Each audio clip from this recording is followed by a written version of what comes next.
I got this KLX140 that I'm prepping to sell, and it has a little bit of a hanging idle. Oh yeah, I could pull the clutch in. So it starts up pretty well, and as it warms up, the hanging idle kind of gets worse. So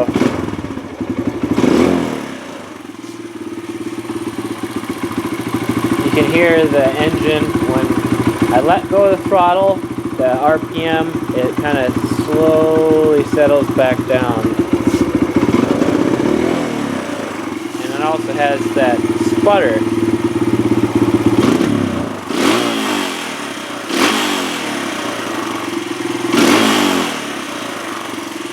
So it kind of sounds rich. That sputter sounds rich, but also that hanging idle usually means lean or an air leak.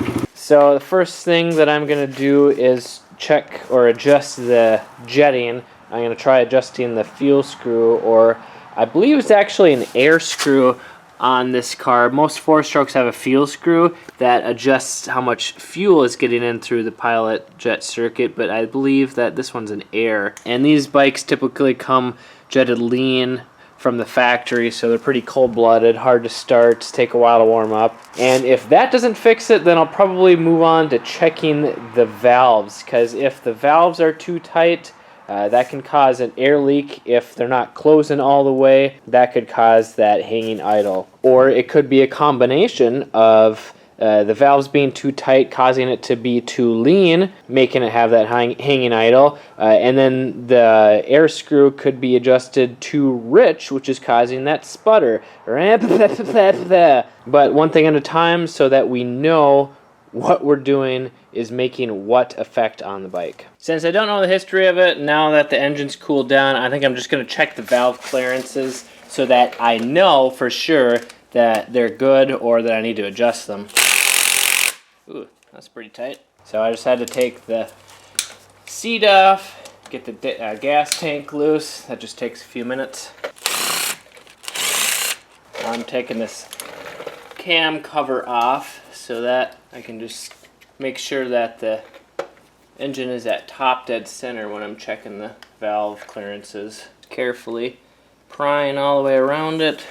There is, I believe, an O-ring in here that seals it. Not sure if this has ever been off. There.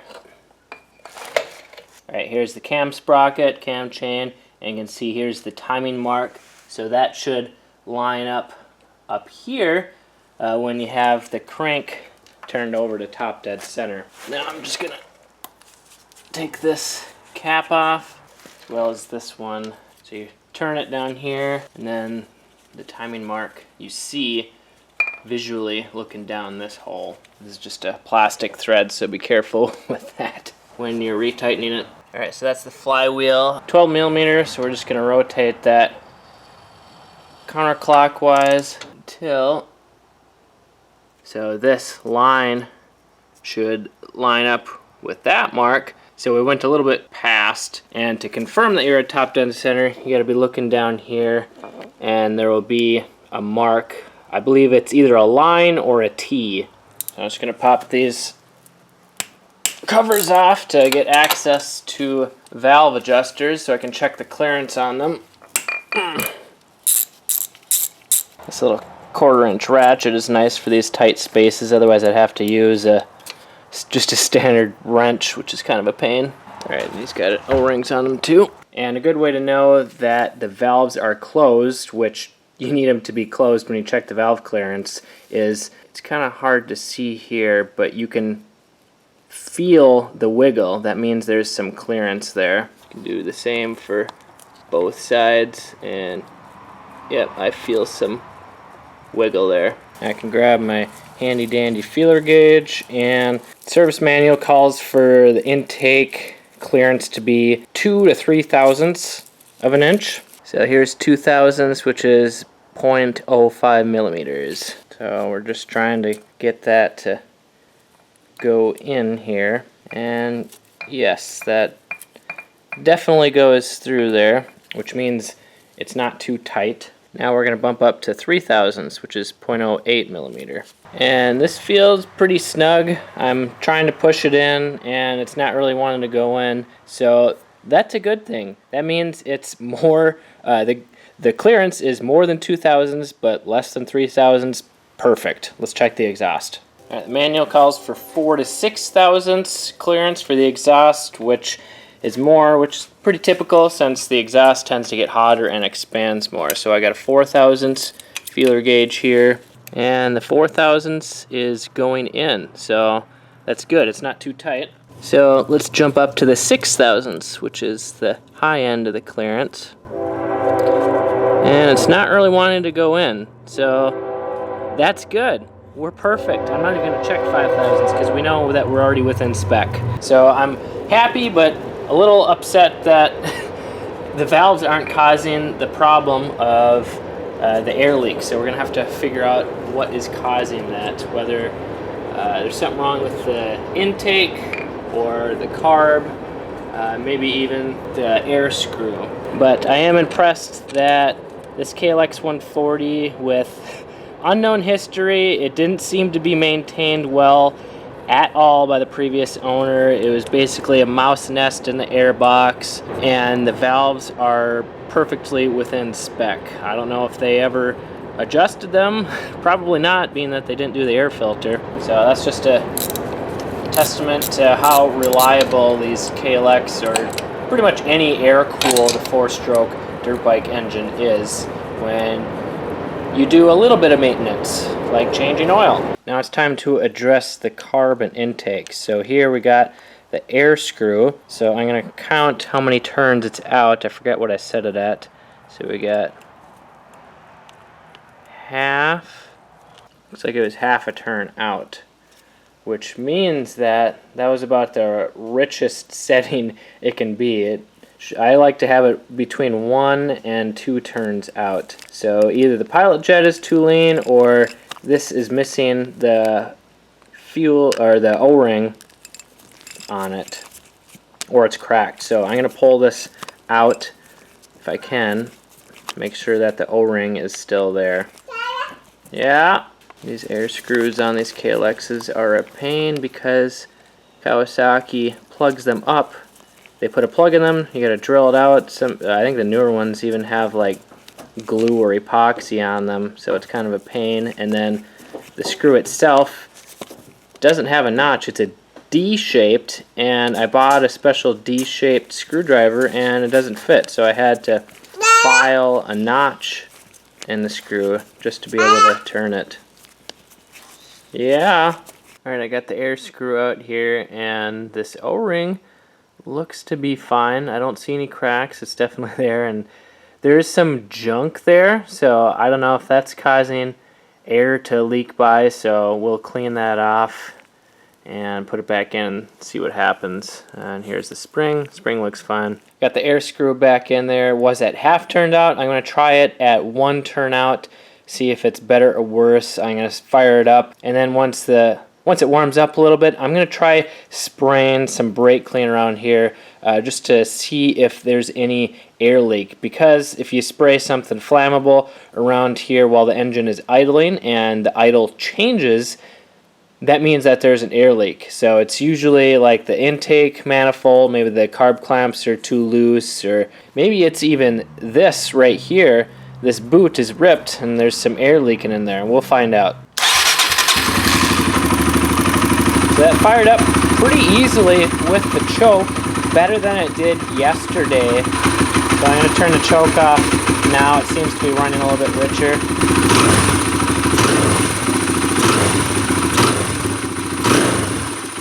Alright, I'm going to try spraying here.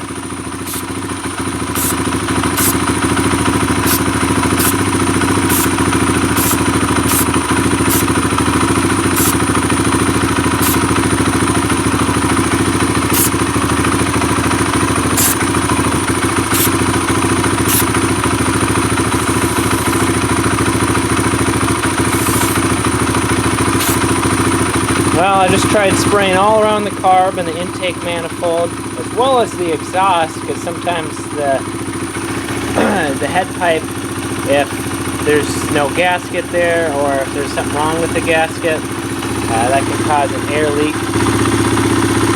So now I'm noticing that the idle speed is getting higher here.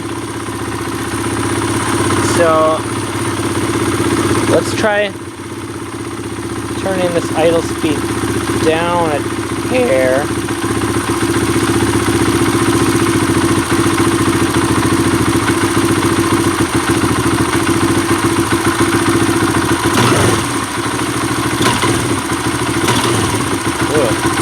It's definitely boggy.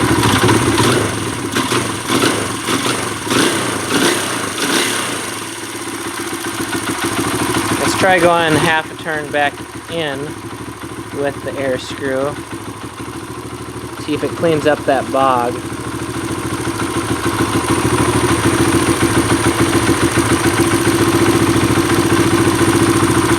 So half a turn in with the air screw makes it richer.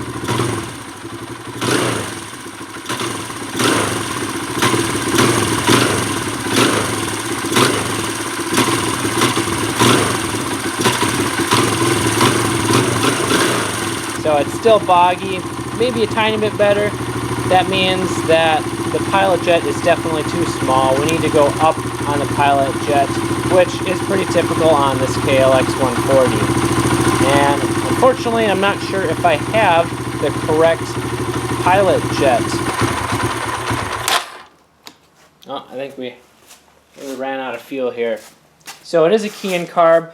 I'll check and see if I have the right size or the right type of pilot jet. I decided to pull the carb off to check the pilot jet, see what size it is, and this carb is kind of a pain to pull out of here compared to some other trail bikes, because if you loosen this carb clamp you got to push it that way and it's kind of hard to push it into the air box. So what I just did is just pulled these intake manifold bolts off so that I can just slide it up.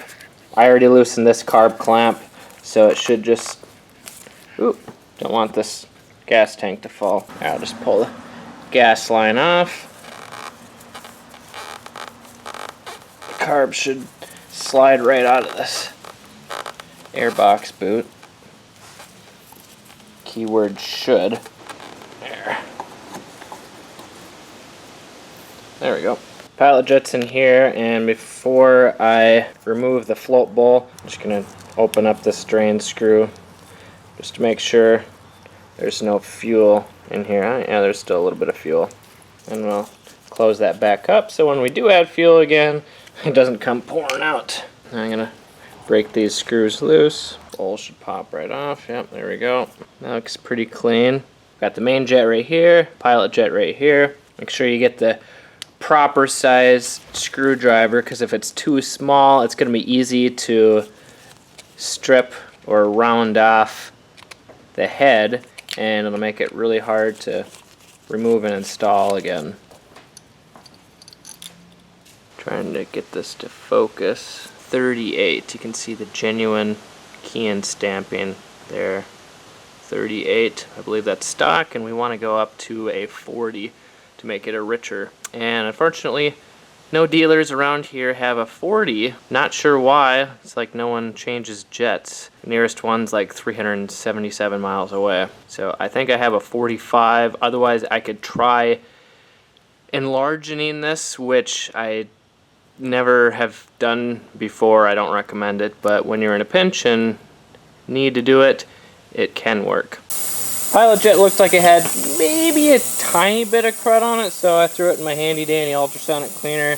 I tried taking my little pilot jet drill, .343 millimeter, which is just under the size of a 35 pilot jet. Not what I want it to be. I want it to be 0.4 millimeter, but I just ran it through just to see if it would do anything. So once this is done, I'll pull it out, blow it out with compressed air, throw it back on the bike, see if it makes a difference. Float level looks a little bit low, meaning it's going to be leaner, so I'm going to adjust this tab right here to raise the float level, get it some more fuel. It seems to be idling pretty well. That 0 to quarter turn bog seems to be pretty much gone. The idle isn't hanging yet, although the engine might not be fully warmed up. But cleaning out that pilot jet, maybe raising the float height, seemed to help a little bit to help compensate for that lean condition.